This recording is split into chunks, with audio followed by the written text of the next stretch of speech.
ಎಲ್ಲರಿಗೂ ನಮಸ್ಕಾರ. ಇಂದಿನ ವಿಡಿಯೋದಲ್ಲಿ ಯುಪಿಎಸ್ ನ ಟಾಪ್ ಕವರ್ ಅನ್ನ ಹೇಗೆ ತೆರೆಯುವುದು ಎಂದು ತಿಳಿಯೋಣ.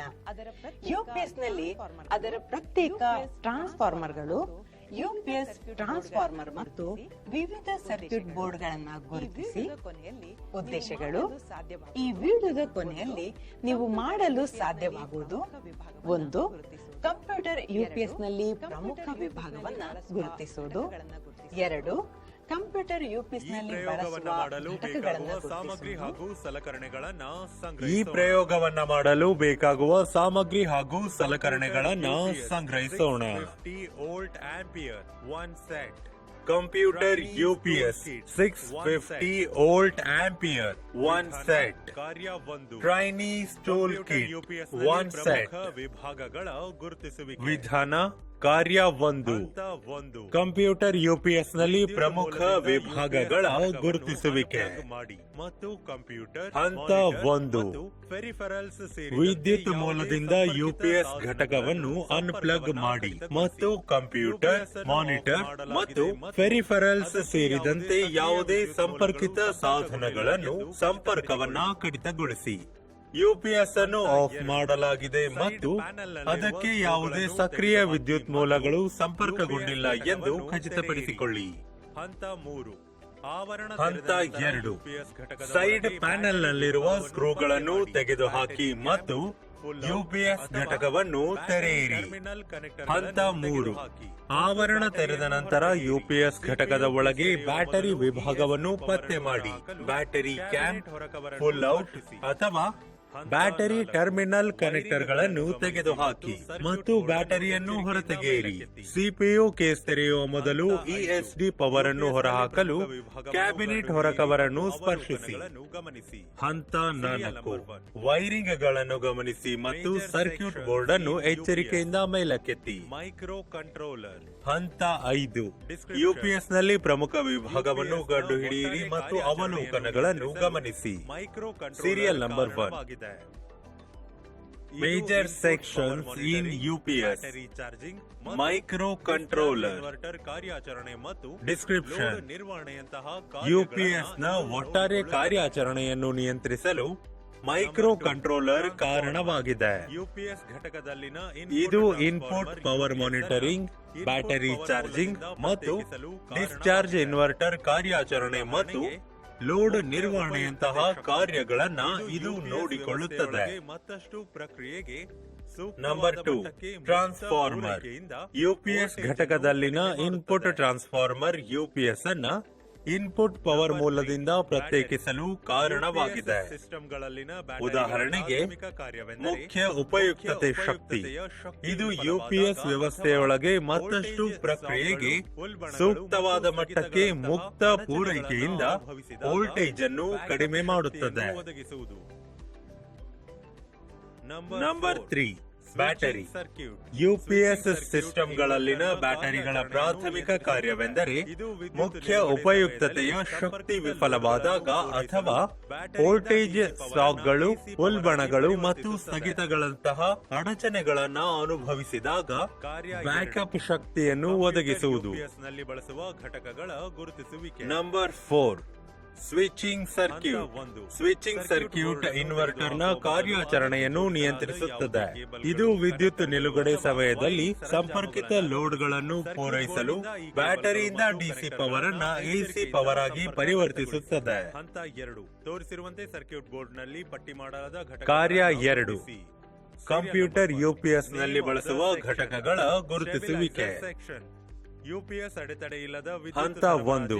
ಸರ್ಕ್ಯೂಟ್ ಬೋರ್ಡ್ ಅನ್ನು ತೆಗೆದುಹಾಕುವ ಮೊದಲು ಅದಕ್ಕೆ ಜೋಡಿಸಲಾದ ಯಾವುದೇ ಕೇಬಲ್ಗಳು, ಕನೆಕ್ಟರ್ಗಳು ಅಥವಾ ವೈರಿಂಗ್ ಸರಂಜಾಮುಗಳನ್ನ ಗಮನಿಸಿ. ಸರ್ಕ್ಯೂಟ್ ಬೋರ್ಡ್ ನಿಂದ ಈ ಕೇಬಲ್ಗಳು ಮತ್ತು ಕನೆಕ್ಟರ್ಗಳನ್ನ ಎಚ್ಚರಿಕೆಯಿಂದ ಸಂಪರ್ಕ ಕಡಿತಗೊಳಿಸಿ.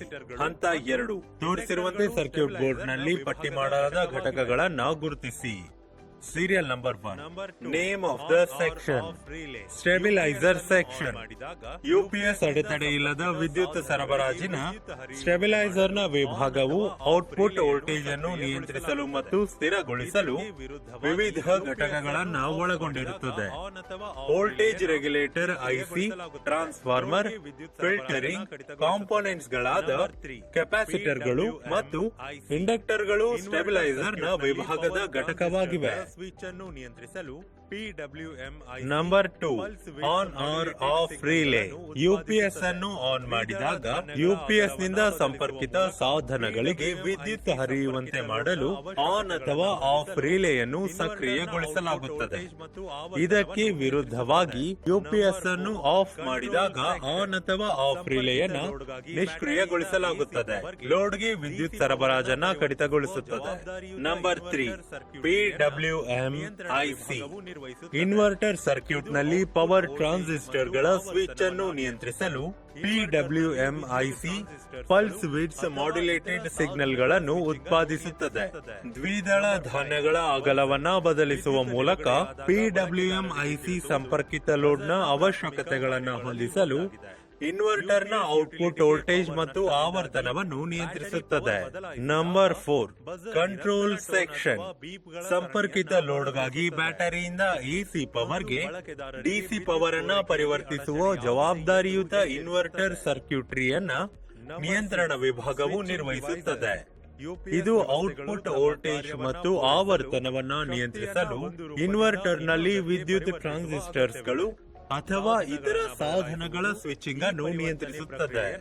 Number 5, buzzer. ವಿದ್ಯುತ್ ನಿಲುಗಡೆಯಾದಾಗ ಬಳಕೆದಾರರಿಗೆ ತಿಳಿಸುವುದು ಬಜರ್ ನ ಪ್ರಾಥಮಿಕ ಕಾರ್ಯಗಳಲ್ಲಿ ಒಂದಾಗಿದೆ. ಯುಪಿಎಸ್ ಯುಟಿಲಿಟಿಗೆ ಪವರ್ ನಷ್ಟದಿಂದಾಗಿ ಬ್ಯಾಟರಿ ಪವರ್ ಬದಲಾಯಿಸಿದಾಗ ಬಜರ್ ನಿರಂತರ ಟೋನ್ ಅಥವಾ ಬೀಪ್ ಗಳ ಸರಣಿಯನ್ನ ಹೊರಸೂಸುತ್ತದೆ ಮತ್ತು ಬಳಕೆದಾರರಿಗೆ ವಿದ್ಯುತ್ ಪೂರೈಕೆಯಲ್ಲಿ ಅಡಚಣೆಯಾಗಿದೆ ಎಂದು ಎಚ್ಚರಿಸುತ್ತದೆ. ಯುಪಿಎಸ್ ಸಿಸ್ಟಮ್ ನಲ್ಲಿ ನಂಬರ್ 6, ಸ್ವಿಚಿಂಗ್ ಡಿವೈಸಸ್. ಯುಪಿಎಸ್ ವ್ಯವಸ್ಥೆಗಳು ತಮ್ಮ ಕಾರ್ಯವನ್ನ ಪೂರೈಸಲು ಶಕ್ತಿಯನ್ನ ಒಂದು ರೂಪದಿಂದ ಇನ್ನೊಂದಕ್ಕೆ ಪರಿವರ್ತಿಸುವ ಅಗತ್ಯವಿದೆ. ಸಾಧನಗಳನ್ನ ಬದಲಾಯಿಸುವುದು ಈ ಪರಿವರ್ತನೆ ಪ್ರಕ್ರಿಯೆಯನ್ನ ಸುಗಮಗೊಳಿಸುತ್ತದೆ. ಡಿಸಿ ಪವರ್ ಅನ್ನ ಬ್ಯಾಟರಿಯಿಂದ ಎಸಿಗೆ ಲೋಡ್ ಮಾಡಲು ಪರಿವರ್ತಿಸುತ್ತದೆ.